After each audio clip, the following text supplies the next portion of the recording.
fait du poisson ou quoi? Bah mec, déjà une au sac.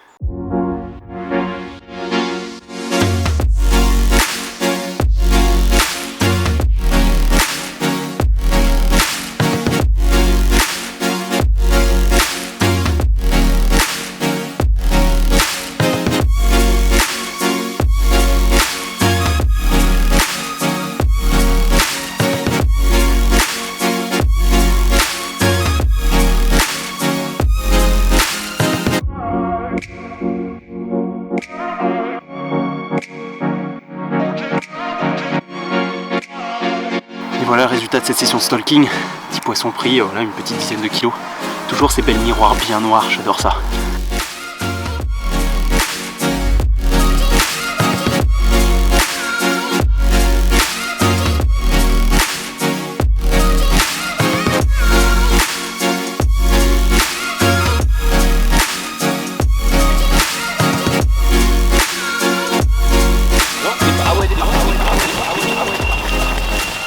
Début septembre, encore un moment de réflexion. Où aller? Avec qui? Et sur quelle thématique? Il faut prendre une décision, rapidement. Et planifier, fin novembre, une session avec de très bons pêcheurs. Oui, nous serons aux portes de l'hiver et ça ne sera pas facile. Une chose est sûre, ceci dit, il faudra les traquer. Bon, il est quelle heure là? Écoute, 2h du mat. Je viens d'arriver sur le spot, donc Augustin et Marc, vous étiez déjà là. En fait, le lac, il a l'air quand même assez petit, hyper intéressant pour faire des stratégies de pêche. La zone a l'air hyper sauvage là sur le trajet. On a vu pas mal de chevreuils, de sangliers, vraiment du gibier à foison, donc ça a l'air bien sauvage comme il faut. Par contre, il pleut. Il pleut, on peut pas tout avoir, mais ça va peut-être déclencher de l'activité sur le spot, c'est parfait. Et bon bah écoute, moi je suis pas un surhomme, j'ai bien envie d'aller me pioter quand même. mais avant ça, on va installer les cannes et une fois que c'est pêchant, on va profiter d'une bonne nuit de sommeil bien méritée là. On va pas profiter d'une bonne nuit de sommeil. Non, bien sûr. On va bien faire entendu. du poisson et demain j'arrive à 8h du mat avec voilà, le café. Et voilà, c'est ça, pour nous requinquer un peu. Allez, Non, c'est parfait. on se prépare? Allez, c'est parti. C'est parti.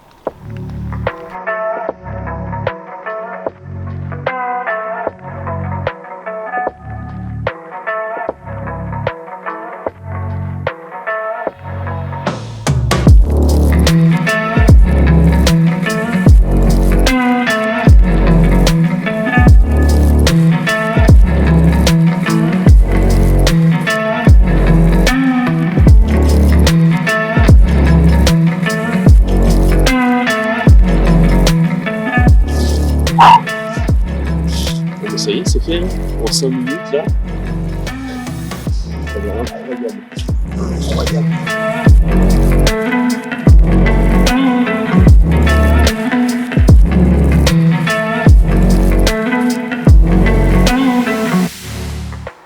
On se lève avec un magnifique lever de soleil.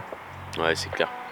Ma tente était orientée pile à l'est, sans trop le savoir. Donc quand je l'ai ouverte, j'avais vraiment le lever de soleil pile en face de moi. C'est incroyable là, c'est franchement un cadre magnifique pour pêcher. En plus, là, en observant un peu le lac qui est un peu embrumé, on voit que ça se sent que c'est rempli de fiches, il y a plein d'activités. On sent qu'on va pouvoir... il y a du potentiel pour dérouler sur cette session. Donc maintenant, c'est juste à nous de se casser la tête pour pouvoir bouger, faire du stalking, repérer un peu où sont les carpes et les suivre à la trace pour pouvoir en mettre dans le sac. Mais ça va, c'est toujours très pénible cette situation, on n'a pas encore décapoté, mais dès qu'on l'aura fait, je sens que ça va enchaîner.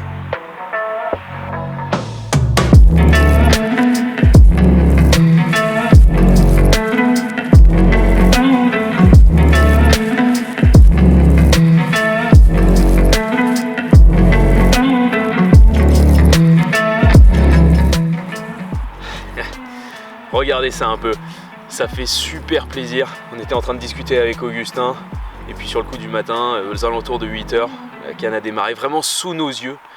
Donc cette jolie carpe a pointé le bout de son nez Elle a fait un combat vraiment super bizarre. J'avais pas l'habitude de faire des combats comme ça.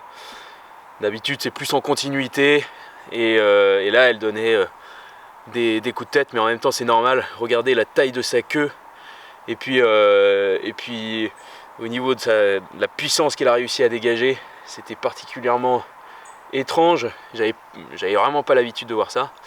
Regardez aussi cette couleur très très blanche. Quand elle est arrivée en surface, elle était excessivement claire, ce qui a fait qu'on a cru que c'était une carpe koi. Mais voilà, c'est la première ghost de la session et des séries Stapio. Donc c'est super, c'est que du bonheur. Et puis on est dans un cadre vraiment exceptionnel, vraiment super naturel. Donc on n'a qu'une envie, c'est de la remettre à l'eau et de se remettre à la traque des autres carpes, parce qu'il en reste plein d'autres à choper. Et puis celle-là nous a quand même bien mis en appétit.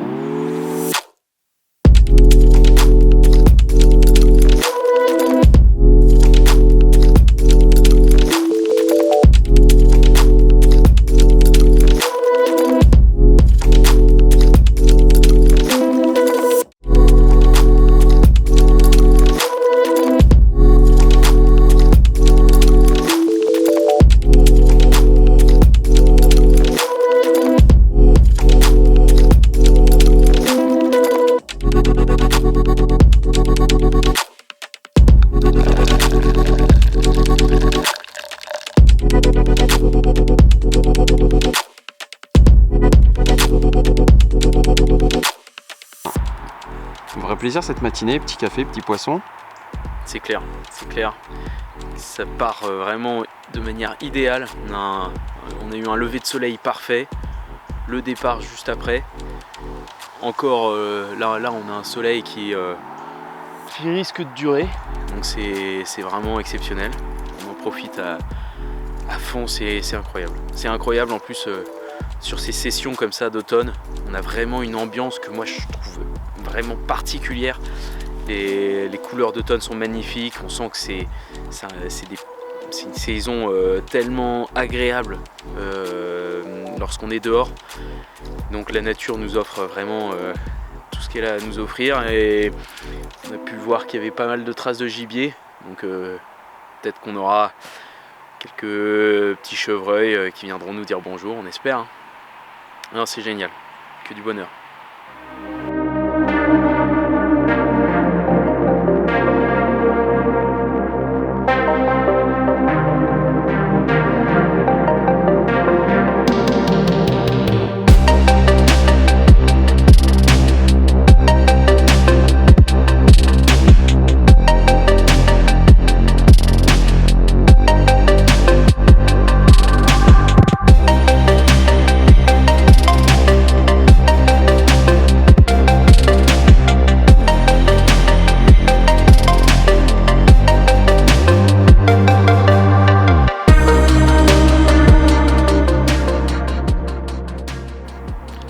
Bon, premier poste, on est arrivé hier soir avec Augustin.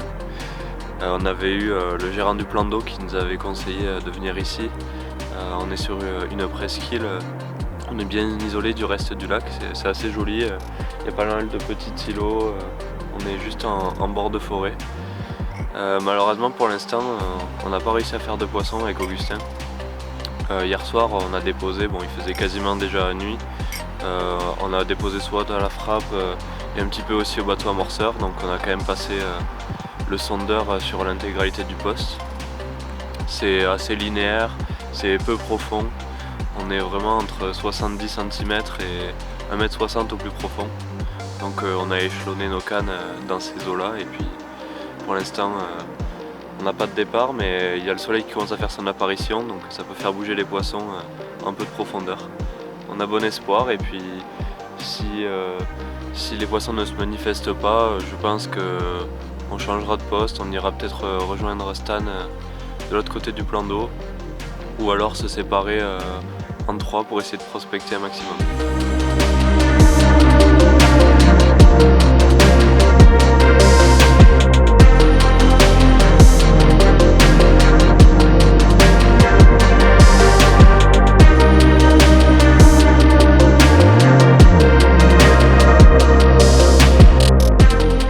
Pourquoi ce lac?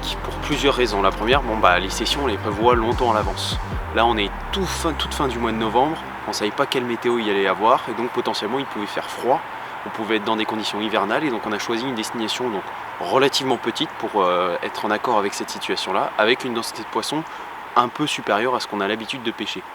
Donc en conséquence, on a choisi un lac qui fait à peu près 3 hectares avec, je ne saurais pas dire combien de poissons, mais on a vu qu'il y a eu du rempoissonnement récemment. Voilà, on sait qu'il y a au moins une dizaine, voire plus de poissons à l'hectare, ce qui nous laisse de vraies chances de pêche, même en conditions glaciales. Il se trouve que là finalement l'eau elle est au-dessus des 10 degrés, donc les poissons peuvent rester quand même assez actifs. On est plus dans des conditions automnales qu'hivernales finalement. Donc voilà, ce calcul là qu'on a fait à l'avance, il est finalement un peu caduc. Néanmoins, on a aussi choisi ce lac parce qu'il est magnifique. On est au milieu des Landes, on est dans un décor magnifique avec des pins, des fougères, dans une ambiance très automnale. Là le décor est sublimissime, il y a des petits îlots, il y a des petites végétations qui surplombent l'eau, c'est vraiment magnifique, des arbres immergés, bref de la diversité. On va pouvoir faire du stalking, on va pouvoir faire de la pêche à la frappe, on va pouvoir faire de la pêche au bateau amorceur, plein de diversité. C'est un plan d'eau qui abrite des poissons pas forcément exceptionnels, hein. On n'est pas là pour chercher des poissons de 40 kg bien entendu. Ceci dit, voilà, il y a quelques jolis poissons qui passent la barre des 20, donc on se dit, voilà, ça nous laisse un objectif. Donc voilà, tous ces petits facteurs sont entrés dans l'équation et nous ont fait choisir ce lac-là, et qui évidemment est aussi à des distances raisonnables de nos domiciles respectifs, parce qu'on est quand même fin du mois de novembre, les journées sont très courtes, et si on passe 80% du temps sur la route, ça n'a aucun intérêt. Donc voilà, voilà cette belle destination, on la découvre tous ensemble, c'est magnifique, et Stan a déjà fait un poisson. Donc c'est de bon augure pour la suite. Ok, changement de plan. Augustin vient de m'envoyer un message. J'ai eu 5 appels manqués. Et apparemment, il a fait voler le drone. Il y a une quantité astronomique de carpes qui sont dans sa zone. Donc pas du tout à l'endroit où j'étais. Il les a vus en drone, il y en a une vingtaine. Donc forcément, il voulait pas garder le secret juste pour lui-même. Et il m'a fait partager. On va se mettre tous les 3 en stalking, prêt à dégainer, on maximise nos chances, on s'étale au maximum dans la zone. Et franchement, si ça donne pas là, on comprend pas parce qu'on en a vu une vingtaine au drone. Il y a de la coille, il y a vraiment des grosses carpes. Franchement, ça va dérouler, c'est sûr. Je suis confiant. Bon, je vous confie un petit objectif que j'ai sur cette session. Je sais que j'ai cette réputation un peu au sein de l'équipe de toujours être le dernier sur les cannes, voire de ne jamais me réveiller. C'est une idée qui est totalement fausse et je vais lui tordre le cou. Donc sur cette session, je vous garantis que je serai le premier sur les cannes, peu importe la météo, peu importe le temps. Cette session, je suis le premier.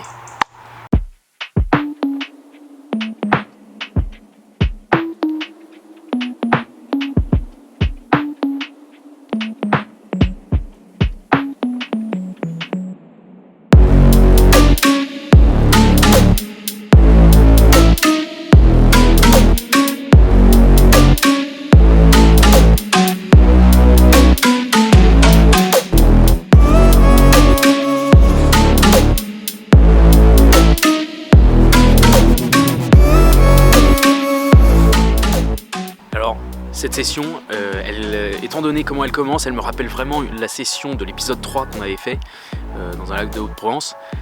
À savoir qu'on avait commencé, ça a été un peu compliqué au début, puis on avait commencé à dérouler, puis un peu compliqué, et on était parti en stalking, et là ça a vraiment déroulé. Yes! Putain, ça paye!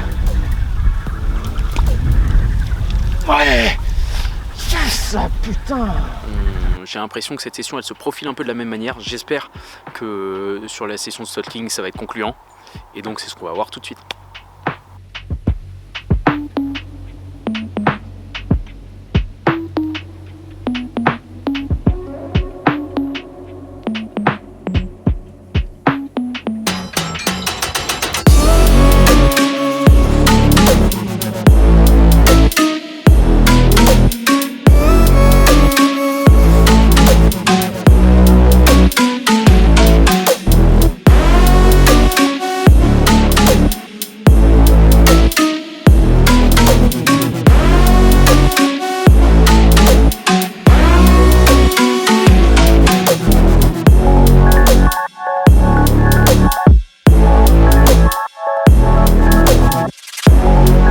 J'espère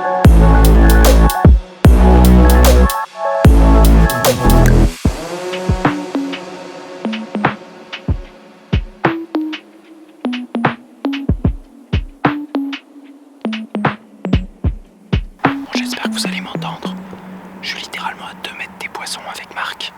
On s'est posté voilà sur la partie en face, là où les poissons ont tendance à zoner. J'ai mis une toute petite bouillette que j'ai hachée en petits morceaux. Et puis quelques vers de terre et j'ai amorcé avec une poignée de bouillettes broyées à la main. Donc là vraiment on est au cœur de l'action, ça a été une galère pas possible pour atteindre ce spot. Vous demanderez à Marc qui n'avait pas de waders. Il a dû faire preuve de quelques acrobaties. Néanmoins ça y est, on y est. J'espère que ça va donner, là les poissons sont dans la zone. Marc arrive à voir la coille, pas forcément elle se voit bien mais il arrive à voir qu'elle tourne autour. Il n'y a plus qu'à maintenant.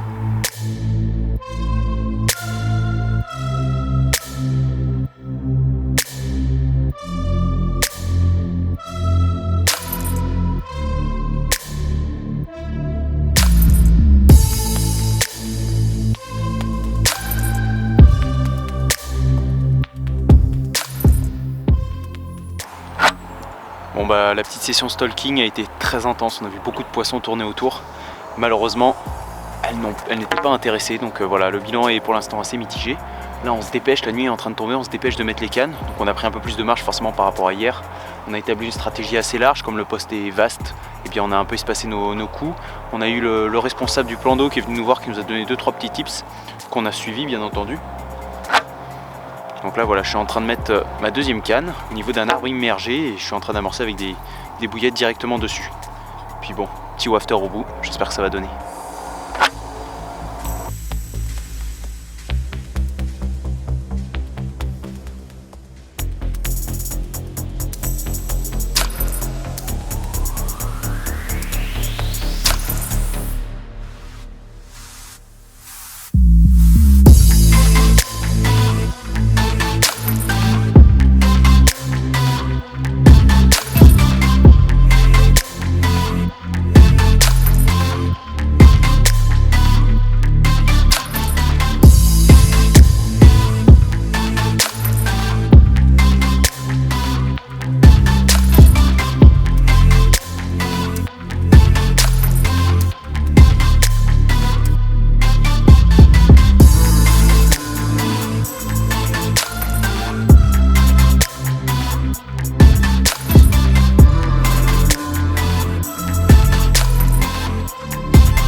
Bon bah fin de journée sur le camp Stapio, journée qui a commencé sur les chapeaux de roue avec cette magnifique ghost capturée par Stan.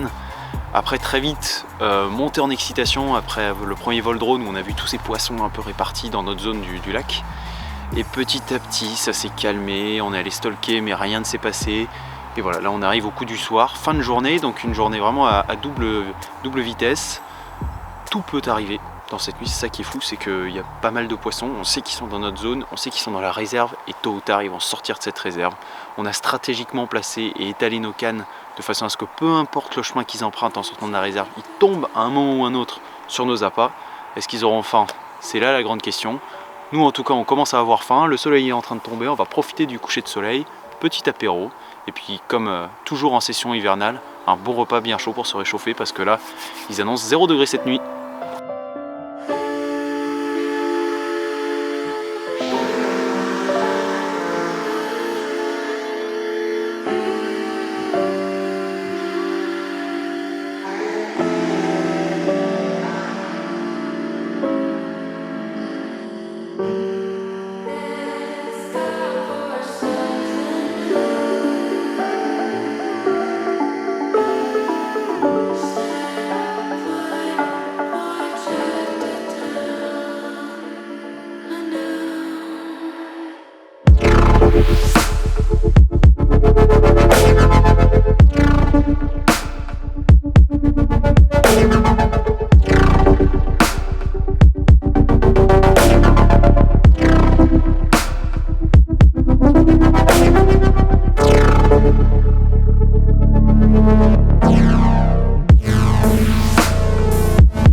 Elle est belle l'ambiance du matin.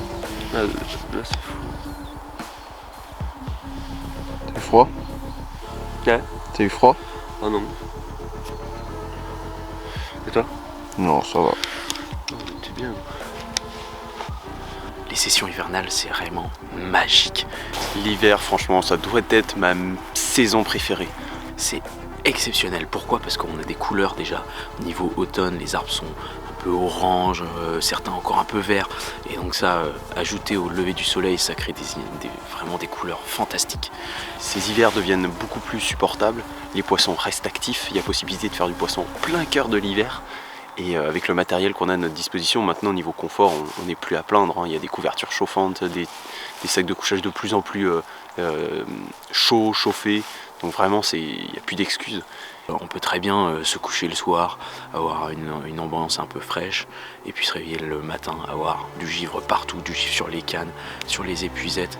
C'est absolument fantastique. Et en plus de ça, on vit des moments magiques. Là ce matin, tout était givré, il y a eu un lever de soleil magnifique, il y a de la brume partout, les poissons sont au sac. Franchement, c'est une ambiance de rêve, c'est tout ce qu'on souhaite à la pêche. Et puis au niveau des carpes, ça c'est exceptionnel parce que on a des carpes qui vont être qui vont agir, se comporter en fonction de ce froid. Et là par exemple sur la baie et la réserve dans laquelle elles sont toutes, on peut prévoir des stratégies parce qu'elles sont toutes dans la baie. Et la baie qui est relativement très peu profonde. Et donc une fois que le soir tombe, l'eau va vraiment se refroidir et on sait qu'elles vont sortir et on sera là pour les avoir. Et donc les stratégies de pêche en hiver, elles sont super intéressantes et qui plus est dans un cadre magique. Sur cette session, je vous garantis que je serai le premier sur les cannes, peu importe la météo, peu importe le temps. Cette session, je suis le premier.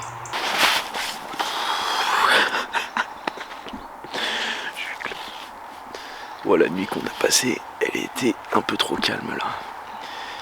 Mais bon, Et tu sais combien il y a de poissons au sac? il y en a au moins un. Bah il y en a 2. Oh putain, c'est vrai. Ouais, t'as loupé le deuxième. Je me suis même pas réveillé. T'inquiète. Bon, attends, cela dit, quand je suis venu te voir pour t'annoncer qu'on en avait fait une, je vais reproduire la réaction. Auguste, ouais, on en a une. Quoi? On en a une? Quoi? On a une carpe. Ah. Alors que bon, d'habitude, c'est plutôt toi qui est quand même au taquet. Donc là, voilà, ça vient tordre le cou à toutes les idées reçues qu'on pouvait avoir sur moi, à savoir ouais, Stan il se réveille pas, machin. Ah bah tiens, Auguste, tu vois, hein. Bon alors Marc, dans quel état d'esprit t'étais? Parce que t'as vu que personne ne se levait sauf toi Et écoute, lors des départs. Déjà j'étais content qu'il y ait un départ. Et ouais, effectivement, on n'avait pas la centrale sur ce détecteur, on l'a mis un peu loin. Personne ne s'est levé. J'étais un peu paumé, j'avais pas d'épuisette. J'ai appelé à l'aide et puis bon, personne m'a répondu. En tout cas pas Stan, qui devait bien dormir. Mais bon, finalement, Augustin est arrivé. Et puis on a réussi à mettre le poisson au sec, donc ça fait plaisir.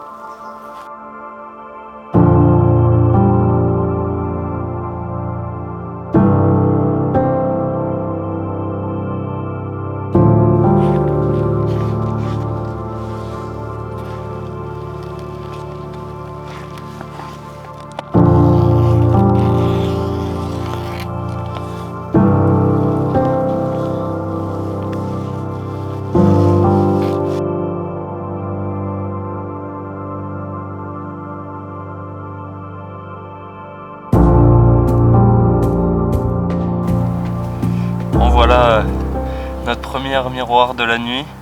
Donc on a été très heureux d'ouvrir la soirée, enfin plutôt la fin de soirée avec ce super poisson. Il nous aura fait un super combat là au milieu des herbiers là-bas, enfin, en tout cas au milieu des petits îlots. Et avec Stan, on était plutôt heureux quand le détecteur s'est emballé. Ouais, c'est clair.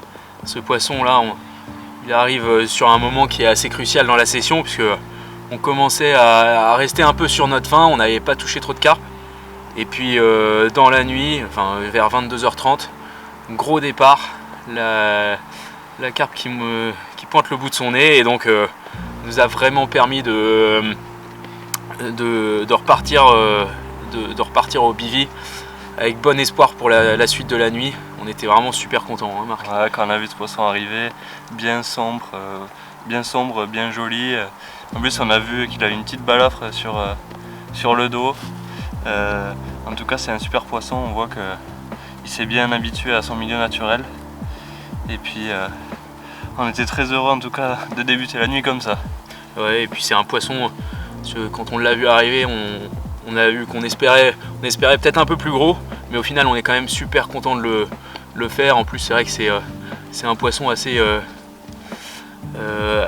bien coloré, avec une queue vraiment assez imposante en forme de pelle quasiment. Et puis effectivement la cicatrice, ça permettait vraiment de l'identifier. On espérait pouvoir le voir au drone pour éventuellement le retrouver, mais en fait en fin de compte là de jour elle est quand même nettement moins visible. Mais en tout cas ça reste vraiment un super poisson. Ouais, super content. Ouais.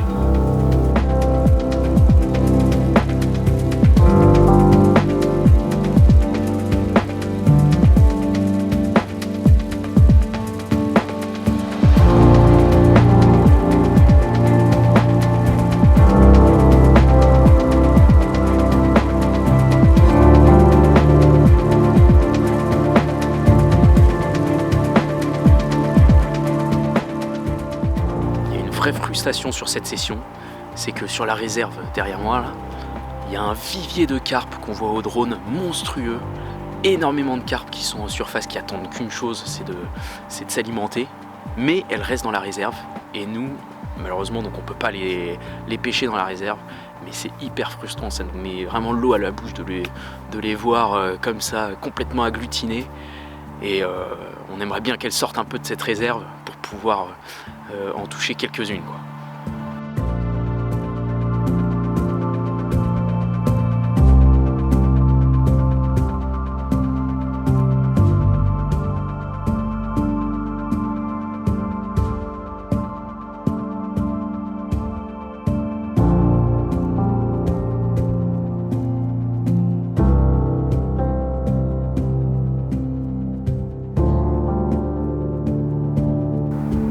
Il est 8h40, on voit Marc s'affairer autour du feu. Ça vous laisse quand même imaginer le froid qu'on ressent ici et surtout à quel point Marc a envie d'accepter le froid. Pour apprécier les sessions hivernales, il faut être équipé un minimum et avoir certains bons réflexes pour pouvoir vraiment lutter contre le froid et passer un bon moment au bord de l'eau. Ça passe par, dans un premier temps, la tenue, donc il faut avoir des bons pulls bien chauds qui emprisonnent pas mal d'air. Il faut avoir également un bonnet, ça c'est vraiment important de se masquer les extrémités, donc des bonnes chaussettes, des bonnes chaussures qui sont bien étanches, éviter les bottes, éviter les waders, des gants, des bonnets, voilà, tout ça pour éviter les déperditions thermiques. Le but c'est vraiment de jamais se refroidir, donc quand on sent qu'on se refroidit un peu, hop, on bouge, on fait un petit tour, on se balade, avoir vraiment des habits qui vont emmagasiner de l'air, cet air notre corps va la chauffer et ça va nous faire vraiment cette petite couverture. Ensuite bien entendu dans son abri c'est toujours intéressant d'avoir un bon duvet. Un bon duvet c'est vraiment ça qui va vous permettre de passer des nuits complètes. En général on fait pas 300 départs non plus dans la nuit, donc entre les poissons c'est bien de pouvoir vraiment se reposer, vraiment pouvoir dormir et surtout comme les nuits sont longues on a tendance à passer quand même plus de temps au lit qu'en plein été où on peut se coucher beaucoup plus tard sans aucun problème. Ensuite quelque chose qui est vraiment important au bord de l'eau, en plein hiver, ça va être la sécurité. Faire vraiment attention à là où vous posez vos cannes, à là où vous posez votre hot pod. On a vite fait de glisser et de tomber à l'eau et là ça peut être le drame. Il faut faire très attention lorsqu'on est en bateau à bien avoir un gilet de sauvetage en hiver. Là par exemple on est sur une plateforme, on est obligé de faire très attention quand on s'approche des cannes parce qu'elle est très glissante, il y a du givre partout et donc on est obligé de faire très attention à ça. Donc voilà, pour profiter de l'hiver, il faut avoir des tenues, du matériel qui permettent de rester chaud tout le temps et surtout être très vigilant sur les points bloquants, les points de sécurité qui autant en été ou au printemps on peut se permettre de les négliger un petit peu, autant en hiver ce serait une grosse erreur de croire qu'on est au-dessus de la nature.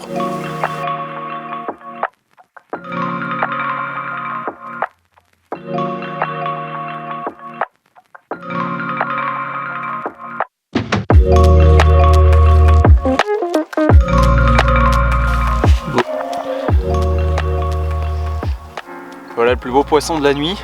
Magnifique miroir, vraiment des couleurs exceptionnelles, des couleurs d'hiver, d'automne, enfin voilà, d'un noir, orange. Vraiment un véritable spectacle pour la pupille. On est bien content de faire ce poisson. Ouais, c'est clair, deuxième poisson de la nuit, super content. En plus, la première nuit, on n'a même pas pêché sur ce spot parce qu'on trouvait que la profondeur était trop faible au vu de la météo et des conditions climatiques hivernales. Et puis finalement, on avait eu tort, donc les 2 poissons de cette nuit, on les a pris dans 50-60 cm d'eau. Ouais, à peine franchement. Donc ouais, ça vient tordre le cou à certaines idées reçues, comme quoi quand plein hiver, faut pas pêcher en bordure ou dans des eaux peu profondes. Alors à la décharge de cette légende, c'est que là, l'eau est quand même à 13 degrés, c'est aussi pour 13-14 degrés. C'est aussi pour ça qu'on s'est permis de les laisser au sac. L'eau aurait été à 5 degrés, on n'aurait jamais fait ça. Voilà, et c'est aussi, on a aussi attendu que la température extérieure remonte. Là, on est en train de se rapprocher des 8-10 degrés en température extérieure, donc c'est pour ça qu'on fait les photos à ce moment-là et pas en se levant quand il fait 0 degré, moins 2 degrés, moins 3 degrés. Voilà, ça fait partie de la préservation du poisson. Faut pas le manipuler quand les températures sont négatives. Faut éviter de le mettre au sac quand l'eau est très très fraîche. Là, l'eau est chaude, la température extérieure est en train de se réchauffer, on a choisi le bon moment pour le faire. En plus, il y a un peu de soleil, l'ambiance est magnifique. On va la remettre à l'eau. On va la remettre à l'eau en espérant qu'on en ait une dernière ou 2 dernières qui viennent nous rendre visite. Yes. Alors je vais prendre une petite minute pour vous parler de comment on a choisi les appâts pour cette session. Donc c'est quelque chose qu'on a réfléchi en amont évidemment, puisque c'est des appâts qu'on a commandés sur internet et qu'on a reçus, donc ça se choisit pas la veille pour le lendemain. J'ai utilisé bien évidemment notre fameux guide de la bouillette, donc là le 2022, la 2e édition. Donc comment je l'emploie? Donc déjà j'avais déjà une petite idée des appâts que j'avais envie d'utiliser. Ceci dit, je suis allé rechercher en détail différents appâts que j'avais en tête. Les 2 appâts qu'on a choisis, ça va être la Jupiter et la Uranus du carpiste artisanal français. C'est des appâts, je vais vous détailler vraiment la fiche pour que vous compreniez un peu le raisonnement qu'on a mis en place pour les choisir. Ce sont des appâts qu'au sein de nos analyses, on recommande pour des eaux de fin de saison. Ce sont des appâts carnés, donc le petit pictogramme fin de saison eau tempérée s'applique parfaitement à la température de l'eau qui est là. Nous on s'attendait à avoir une température d'une 10-12 degrés, on est tombé plutôt sur du 12-14, on a commencé à 14 et je pense que maintenant on est plutôt à du 12, donc c'est vraiment idéal, c'est optimal. Les temps de diffusion de ces appâts, on les a calculés à 43 heures et 31 heures. 31 heures pour la Uranus, 43 pour la Jupiter. Est-ce que c'est intéressant par rapport à ce qu'on fait ici? C'est relativement intéressant parce qu'on avait prévu d'avoir ce poste-là. Et donc, on savait qu'on allait a priori pas forcément beaucoup bouger. Et donc, nos appâts, notre amorçage allait travailler au moins sur 24-30 heures. Et donc, c'est pour ça que c'est assez cohérent. Au sein des analyses qu'on a pu détailler, on explique que ce sont des appâts qui sont intéressants, mais peut-être pas forcément quand il y a beaucoup d'indésirables. Forcément, ce sont des appâts très carnés, et par conséquent, on ne va pas pouvoir les utiliser quand les écrevisses, les poissons-chats, etc. sont actifs. En fin de saison, comme ça l'est maintenant, il y a très peu d'écrevisses, il y a moins d'indésirables, il y a moins de nuisibles, comme on les appelle, et donc ces appâts-là sont très pertinents à être employés dans ces situations-là. On a quand même fait attention, les premières cannes on les a remontées relativement vite pour voir si elles n'étaient pas grignotées, pas du tout, donc la stratégie est bien validée avec ces appâts. Donc voilà un petit peu, donc nous on le connaît par cœur ce livre, hein, forcément c'est nous qui l'avons fait, donc la partie analyse générale on ne l'a pas relu, par contre quand il a fallu réfléchir à quel appât utiliser, eh bien on s'est vraiment repenché voilà, sur une batterie d'appâts, on ne connaît pas tous les appâts par cœur, mais on en a 5, 6, 7 comme ça qu'on connaît bien et qu'on adapte en fonction des saisons, en fonction des situations. Donc ce sont ces 2-là qui ont retenu notre attention. On en a pris 2 quand même pour avoir un peu de diversité, même si c'est des appâts qui se ressemblent un peu, c'est des appâts carnés. Et voilà. Donc la Ghost a été prise sur la Jupiter, la première canne, la première carpe de la soirée a été prise également sur la Jupiter et celle en pleine nuit sur la Uranus en 20 mm et 24 mm pour la Uranus. Voilà, donc ça c'est un exemple typique, chacun a sa propre utilisation, ça c'est nous, voilà, au sein de l'équipe, comment on l'utilise. Vous n'êtes pas obligé de faire comme nous, vous pouvez avoir juste ça en livre de chevet. Ceci, voilà, nous on l'emploie, vous voyez qu'il commence à être bien fatigué parce qu'on l'emmène au bord de l'eau, dans le sac de bouillette, dans le sac à pas, enfin voilà, on le maltraite un peu, il prend l'humidité, là il a pris le givre, bref. Voilà, donc un petit exemple de comment on l'emploie, il y en a plein d'autres, je vous invite à trouver le vôtre.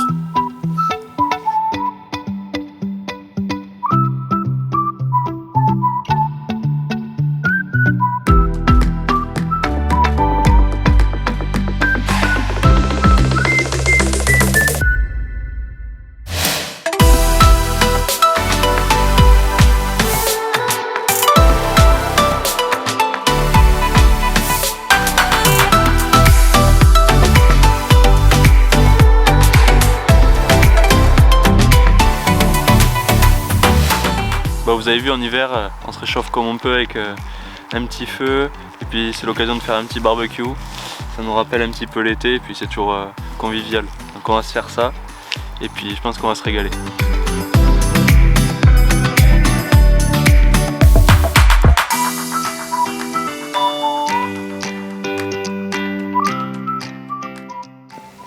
Bon, moi, pour ceux qui ne me connaissent pas, je m'appelle Marc et ma pêche de prédilection, je dirais que c'est de la pêche en eau libre, que ce soit en barrage, que ce soit parfois en grand lac. J'aime bien la pêche avec embarcation, mais l'hiver, je pratique quand même aussi beaucoup la pêche en canot. Donc là, pour le coup, c'est une pêche un peu plus simple, un peu plus proche de chez moi. Ça me permet de faire des nuits rapides quand j'ai pas forcément trop le temps. Et puis l'hiver, c'est quand même une zone où les poissons restent actifs. Là, pour le coup, c'est plus de la pêche à rôder. Je cherche un petit peu les endroits où les poissons peuvent se tenir. Le canal, c'est très linéaire. Donc il faut trouver les bons postes. Et sinon, après, ouais, le reste de l'année, la pêche en embarcation, que ce soit en rivière, que ce soit en gravière, que ce soit en grand lac ou en barrage. Ça fait quelques temps que je m'y intéresse plus particulièrement. Stapio, ça m'a permis de découvrir aussi d'autres pêches parce que mine de rien dans l'équipe on pêche tous un peu différemment. Donc quand on se retrouve, c'est l'occasion de découvrir des nouveaux endroits, des nouvelles techniques. Et puis c'est toujours dans la bonne humeur. Plus de ça, parfois on peut se retrouver pour faire des tournages, pour faire des vidéos. On s'est retrouvé aussi à l'occasion du salon de Montluçon. On n'était pas l'équipe complète, mais on s'est retrouvé là-bas. Peut-être que vous nous avez vus d'ailleurs.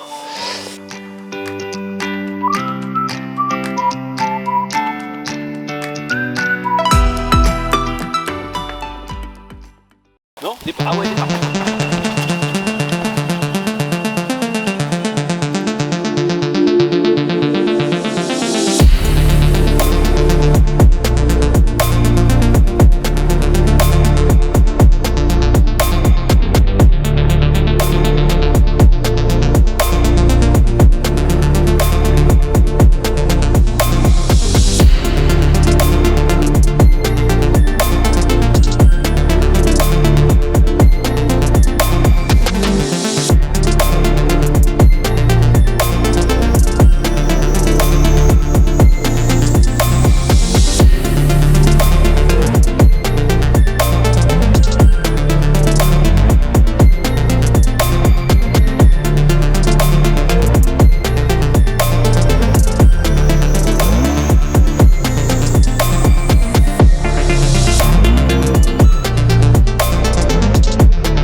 Pendant qu'on est en train de reposer la canne, tout à fait quoi?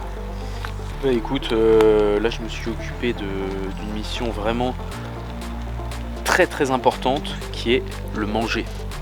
Donc les saucisses, et puis j'ai préparé également une petite recette de Marc. C'est on prend une patate, on la coupe en deux, on met un fromage à raclette à l'intérieur, on referme avec de l'aluminium et puis il n'y a plus qu'à les mettre dans les braises et à la fin ça donne quelque chose d'assez comestible et délicieux. Bon, la session commence à toucher à sa fin, il nous reste peut-être 3 heures avant de devoir tout replier. Donc en 3 heures, la stratégie la plus efficace, ça va être le stalking. Donc on va partir avec Augustin, on va prendre des cannes 6 pieds très simples, très courtes, et puis on va aller faire une session de stalking pendant environ 30-40 minutes. Ce sera très court, mais voilà, c'est tout le temps qu'il nous reste. On va essayer de l'optimiser au maximum. Et puis on espère faire du poisson. Une dernière carpe, ce sera vraiment super là pour partir avec en ayant coché toutes les cases de slack. Ce serait génial.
on avance. Ouais.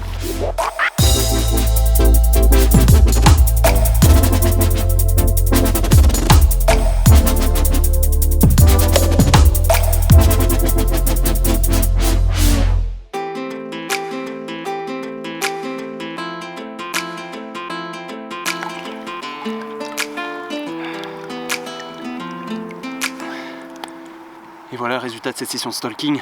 Petit poisson pris, voilà, une petite dizaine de kilos. Toujours ces belles miroirs bien noirs, j'adore ça. Petite pelote de vers de terre. Merci à mon ami qui me les a refilés. Et puis, ça fait bien plaisir là, ça fait 4 minutes que la canne est à l'eau. Et je pense qu'il y a moyen d'en faire d'autres. Voilà, comment en plein après-midi faire du poisson aux portes de l'hiver.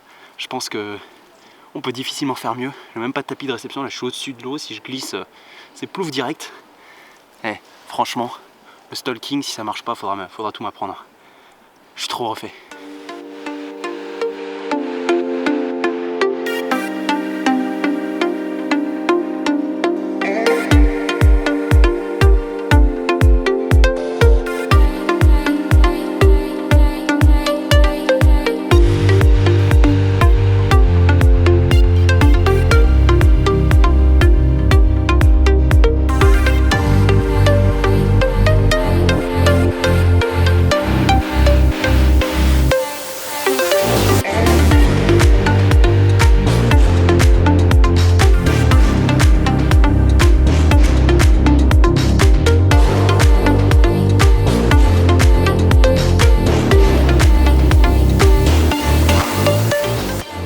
Bon ben nous y voilà, dernier poisson de la session. Enfin, on verra, mais on va partir là d'ici 30 minutes, 1 heure. Donc ce sera peut-être les dernières écailles que vous voyez de ce film. Mais bon, elle fait bien plaisir celle-là. Et en plus on a été surpris quand on était en train de manger, en train de faire un petit barbecue avant de se quitter. Et puis là, le détecteur qui s'emballe. Et encore une super miroir. Bien sombre, typique de toutes celles qu'on a attrapées ici, enfin typique de slack quoi. Un super beau poisson avec une belle morphologie et on voit que ici les poissons, les gens en prennent soin et en tout cas l'association qui gère le lac fait un beau boulot. On est très content de pouvoir attraper des poissons comme ça. Très sombre, très typique, très joli, avec des bouches intactes, avec des belles mensurations. Et puis c'est un poisson qui demande encore une fois qu'à prendre du poids, qu'à grandir, qu'à profiter de son milieu. Et c'est tout ce qu'on veut. Voilà, donc en tout cas, on va vous laisser sur ces belles images. Et puis, qui sait, peut-être qu'on attrapera une dernière carpe.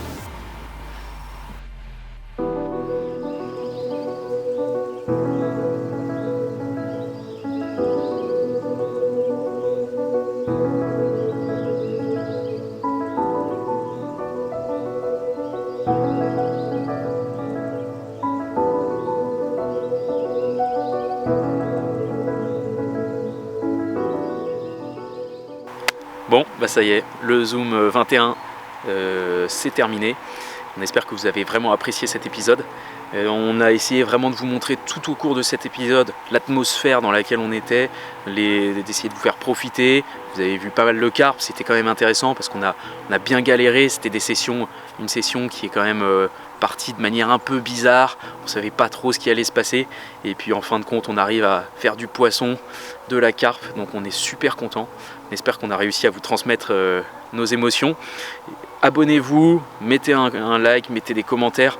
Franchement, ça nous aide vraiment beaucoup pour continuer à vous proposer du contenu. Et voilà, on essaiera de vous proposer un contenu toujours meilleur. Et on vous retrouve bientôt pour un prochain épisode qui va s'annoncer très intéressant.